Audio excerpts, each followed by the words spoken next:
Senator Chris Van Hollen's favorite constituent, the so-called Maryland man, illegal immigrant and accused wife-beater, human trafficker, and MS-13 gang member, is that all?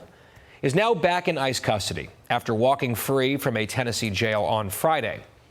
This comes after he rejected a plea deal that would have sent him to Costa Rica in exchange for pleading guilty to human smuggling charges. His lawyer claims this is all just revenge. The only reason that they've chosen to take him into detention is to punish him. To punish him for exercising his constitutional rights.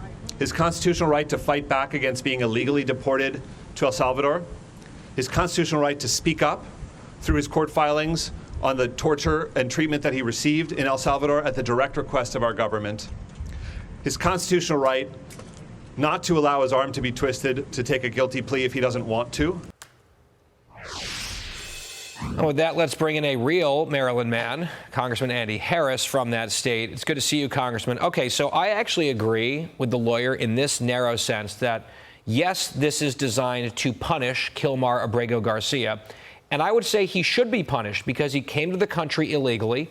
His wife had to get multiple protective orders against him because of his physical abuse. He is deeply implicated, like up to his eyeballs, in a massive human trafficking scandal and crime ring. There's also allegations that he admitted that he was at least somewhat complicit in a murder back home. The indictment against him suggests that, or at least alleges that he solicited child pornography. The list goes on. Feels like that's a good thing to punish, especially from an illegal immigrant, Congressman. That's right. The bottom line is he is an illegal immigrant. And yes, a judge at one point said he couldn't be sent to El Salvador, but that means he could be sent anywhere else. The bottom line is he doesn't get to choose where he gets deported to. He came to this country illegally. He needs to be deported. If he can't be deported to El Salvador because of a previous judge order, well, then deport him to Uganda. I don't see a problem with that.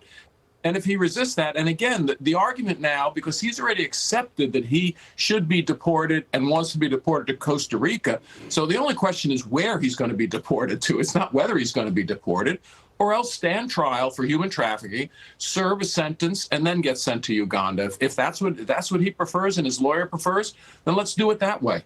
Well, I think the lawyer is forgetting that his client is from El Salvador and not from Maryland. But you know, Congressman, what does this say about American sovereignty, that it is this difficult to try to deport someone who, as Guy laid out, is, connected to MS-13, who has abused his wife, who even in the indictment, there were references to things like child pornography or the murder and, human smuggling he's been charged with. So what does that say about American sovereignty, that it's so difficult to deport someone like that?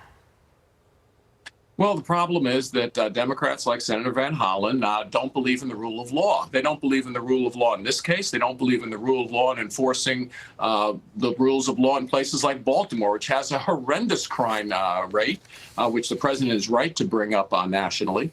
The bottom line is, look, he is a known domestic abuser. There is very good evidence that he was a human trafficker. And the Prince George's County, one of the Maryland counties, their gang police actually felt that there was adequate evidence that he was an MS-13 gang member. This is not the person you want in this country. And look, if he needs to be sent to Uganda, send him to Uganda. And if his family doesn't want to be separated from his family, we should send his family there as well as a good token, as a good measure. Mm. All right, Congressman Andy Harris, really appreciate your time this evening. Thank you. Thank you.